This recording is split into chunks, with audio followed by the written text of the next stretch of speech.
So I wanted to take a quick break and look at the Dagger multibindings, which we saw a bit of in the last lesson when we provided the activity injector.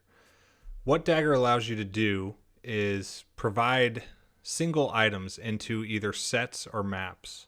And for the injectors, we're using a map since we need a key, and the key is the class literal of the class that we'll be injecting.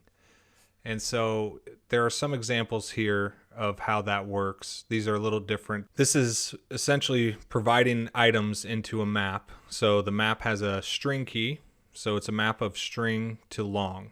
And you can see down here that it's just calling get, just like any other map, and asserting something on the value. So what we are creating is a map of class literals to class injectors. And we'll see how that is used in the next lesson when we create our injector class. So I hope that clears things up a little bit. I think it'll be even more clear once we actually start using them.